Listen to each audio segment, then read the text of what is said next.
So he has, and then he associates, as I said, Zhongwei with Rogwei. And so this is how his commentary on it. He said Gui Zhi mostly treats a four-limb problem. So problem with the limbs, right? Your arms and your legs. He says its color is red. It's sweet, pungent, and fragrant. It effuses sweat and releases the exterior, right? Its warmth penetrates the jingmai, the channels, the vessels. It assists yang and transforms qi. It tranquilizes surge and descends qi, right? Gui Zhi governs the arteries yang, while Baishao, he said, governs the veins yin, right? Which is actually a pretty interesting concept, that Gui Zhi actually treats the arteries, like the aorta, and so it's a very important herb for cardiovascular diseases. I've actually used it for people that just came after a heart attack, right? Myocardial infarction, or they had a stent, or they don't have enough blood flow to the heart. And I use high cinnamon, and it really helps bring blood flow into the heart again, right? While Baishao governs the veins yin. So what that means is the Baishao can actually sometimes take blood away from the heart, and Gui Zhi actually bring blood into the heart. So Baishao, sometimes we have to be careful when we actually are trying to bring blood into the heart. But Baishao is an important herb for when there is vascular conditions in the veins. For example, Xiaoyao Gansao Tang, just Baishao and Zhegansao, or Shishao and Gansao, depending how you're looking at the Xiaoyao concept, remember. But I mostly use Baishao myself. And Baishao is very important for things like varicose vein, right? Vasculitis, leg pain, cramping, things like that, right? And sometimes even facial twitching, like and TMJ, like so sometimes that makes me think that Baisha helps often treats those issues maybe have something to do with vascular flow to the masseters or something. So he says both medicines, Baisha and Gui Zhi, conform to each other. They balance each other basically. So they're used in when cold, common cold, right? So stomach and abdomen cold pain, blood cold amenorrhea. So amenorrhea from your blood being cold, joint B pain, phlegm room, right? Phlegm room. Room is the ancient term for what we call damp, right? Because dampness used to be seen as mostly affecting your exterior. So when you had dampness in the inside, we'll call that room, phlegm room. Water swelling, palpitations, running piglet, right? And enters the heart, lungs, and bladder channel. So these are the indications that Nihai Sha thinks someone to use Gui Zhi. Gui Zhi and Ma Huang, although both can effuse sweat, right? They're both can effuse sweat. Only Ma Huang's pungent bitter opens and discharges, able to open the Cou Li, the interstices, the interstitial layer, and now thrusting to the skin and orifices. Its sweat promoting function is comparatively quite stronger. Moreover, Ma Huang can diffuse the lungs and calm panting, promoting urination to reduce swelling. Gui Zhi, on the other hand, is pungent, sweet, and warm. Its main function is to warm and penetrate the channels and functions. Although it can outthrust yang qi and release the exterior, its effusing sweat function is comparatively weak. So what he's saying is that both help release the exterior, but it's Ma Huang that actually releases the exterior and actually causes the Cou Li to open and basically causes the sweat. Gui Zhi releases the exterior without really causing much sweat, okay? It releases the exterior more through warming the exterior, whereas Ma Huang basically tries to open the exterior, open the whole windows, and let out fluid, right? And that's why Gui Zhi and Ma Huang are balanced to each other, because while Ma Huang basically causes your liquid to come out, right? Gui Zhi helps keep the surface warm So as you're losing sweat, which is actually a type of yang qi, heart yang, right? Heart governs sweat in Chinese medicine, that the surface, that you're not losing so much yang as you're basically sweating. And that's why I think one of the reasons people who just take Ma Huang by itself are often have problems, because they don't understand the contraindications and side effects of Ma Huang, right? And that's one of the greatest things about Chinese medicine, is that there is always a balance of medicinals, right? It's not just, while there are formulas that usually sometimes have one or two herbs, most formulas have a harmony to each other. And part of that harmony is to mitigate side effects, right?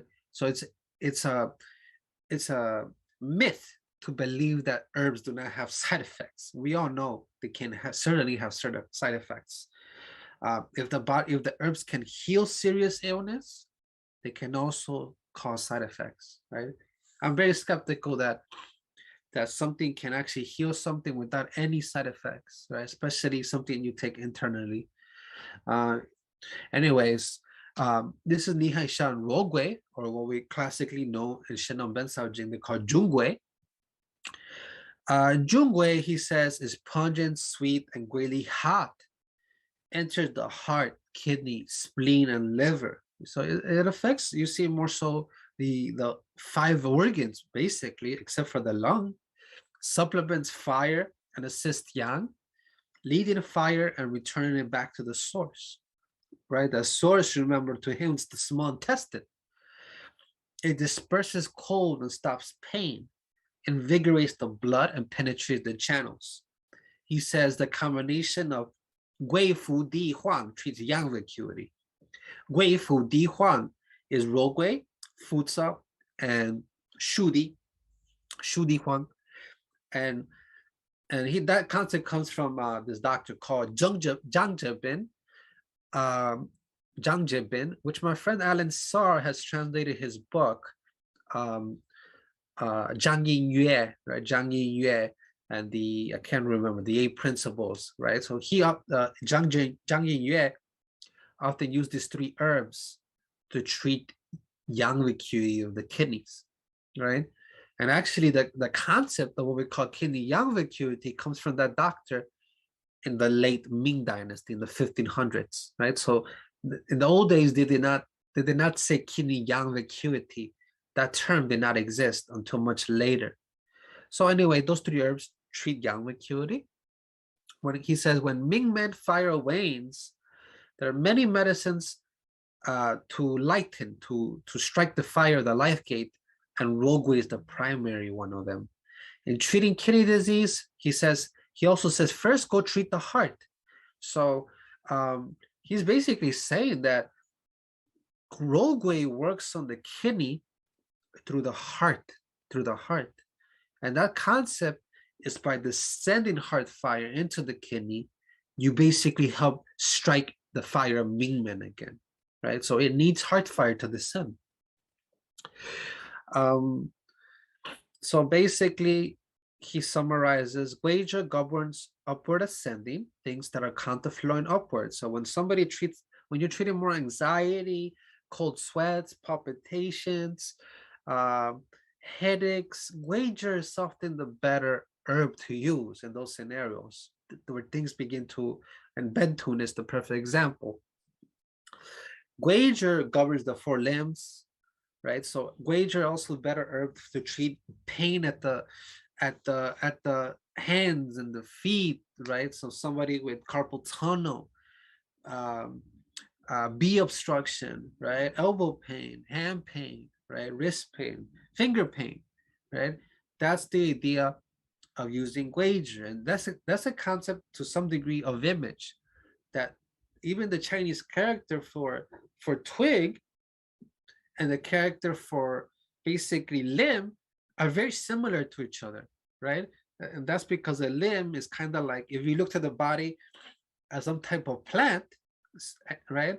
The limbs represent the twigs of a plant or of a tree, and the core is more the bark, right? More the root, and that's what Rogui is better at. He says also, whenever treating tumor, one can use Rogui. So Nihai Sha, when treating tumor, often uses Rogui. He says, regardless of the disease, one must, when you have cancer, regardless of the disease, he says, one must safeguard the bowel movements, sleep, and feel happy. If any of those things are off when you have cancer, then the prognosis is not that great. So you must make sure the bowel movement, sleep, and the person feels all right, right?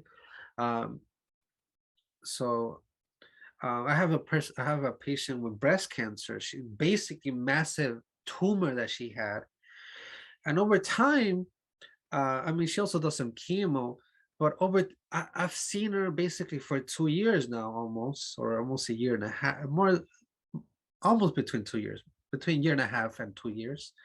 And when I first saw her, it was this massive tumor. It was like, whoa, it's like, it looks monstrosity to some degree. And then the tumor at one point began to collapse, and you basically saw the breast collapse. And that's when the tumor started to basically break down, but the breast began to basically have this hole, right? A massive hole. And at that point, we started to use Rogui to help, one of the herbs, to basically help um, bring yang into the breast, so it can basically, because every time you have that concavity, right? He says, as for sores, if there's concavity where it begins to sink down, one should use medicinals to raise the yang and otros toxin, so one can discharge out toxin, like cancer toxin. So Rogui is a very important herb to use when there's an abscess or cancer sore that begins to sink down, right? Not to be used when the sore is red, coming outward, hot.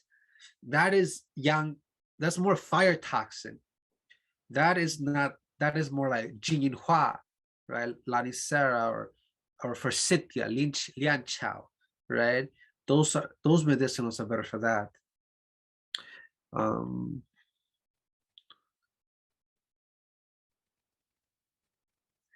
Somebody asked about the seasoning racks. I think that will be called Gui Zhi, if I'm not mistaken. Now, the ones at a seasoning rack, Ramona, is very weak, right? So it almost has no medicinal value. Maybe a little bit to help warm you a little bit, but compared to actual cinnamon that we get in better dosages, it's quite weak, right? In regards to the heart and hypertension, we use Rogui since it governs the heart. Hypertension is an interesting condition. Hypertension can be seen as a type of counterflow upward. So you could certainly use Gui Zhi.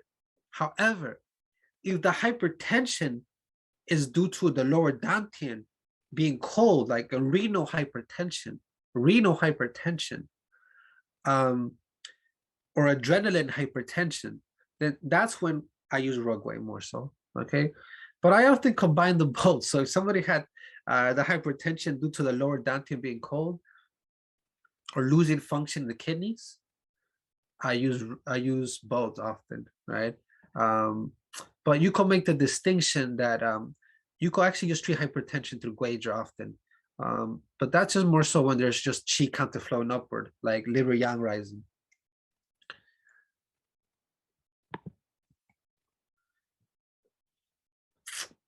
Further commentary on Gui Zhi, he famous commentator from the early Qing dynasty, the last dynasty in China. His commentary is from the Shenao Binsao Jingdu.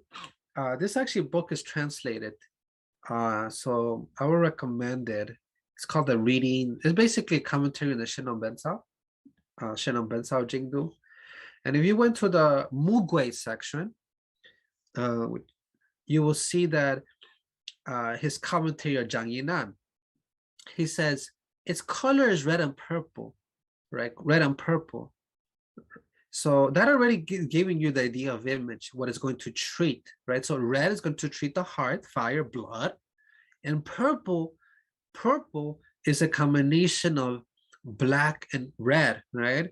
So it's going to treat that idea of Shaoyin, right? Shaoyin. So it's going to basically be treating blood just by its color, right? And of course, if being purple, it can treat blood stasis. It can treat cold condition, right? Things like that. Representing wood, so he says it represents wood and fire, engenderment amidst water, right? So it represents the movement of wood and fire amidst water, amidst a liquid, right? The water here, Jiangyanan, that he's proposing, I think, relates to blood. So he's basically saying that it stimulates the function of wood and fire, liver and fire within blood. So that's basically, if you understand what wood and fire and the relationship to blood and blood vessel, this is what he's saying that Gui Zhi treats. So wood helps the blood vessel come upward into the heart, right? It helps the blood vessel come upward into the surface. And fire aspect of blood will mean the helps the redness of the blood, helps the fire of the blood, helps the blood be warm, and it also spreads out the blood out. So wood aspect of the blood goes upward, right? And the fire aspect of blood is it goes outward, right? So it's a directionality and it's also a function. So wood and fire are both important to stimulate blood, okay? That's why we often use, for example, liver 3, Taichung, or in Master Dong, we use Huoju, fire controller, fire governor for heart conditions. And that's on the liver channel. And the point, the aspect of this, because we're stimulating wood to treat the heart. Same thing with cinnamon. We'll talk about that a bit more. So of course, Gui Zhi initiate the engenderment of yang, a mist within water, okay, within blood, or Rogui actually within the domain of kidney water. So basically, the point is the circulative and thermoregulative capacity of blood, the circulative and thermoregulative capacity of blood depends on wood and fire's relationship, okay? And this is why Su Wen 5 states that Jin Sheng Shen, Shen Sheng Xue, that the sinews engender the heart and the heart engenders blood. The sinews here represent the aspect of liver tissue, that those liver tissues stimulate the heart, right? Maybe we could see maybe those are the valves in the heart. We could look at the sinews, and not just the tendons inside your body, but even your blood vessels have basically sinews, have tendons. And those are the things that are stimulating within the vessel walls movement, right? Wood governs movement. And that basically stimulates the heart. And when the heart's stimulated, then you can engender blood. So that's why we need to stimulate wood, the mother, to assist the child, the heart.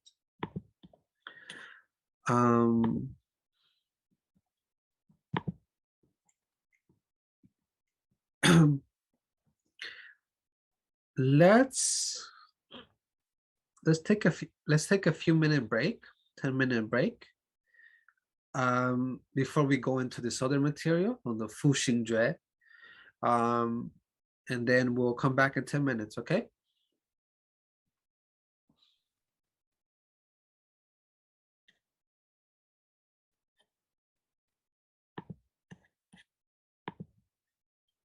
If you have any questions, please put them in the chat, okay?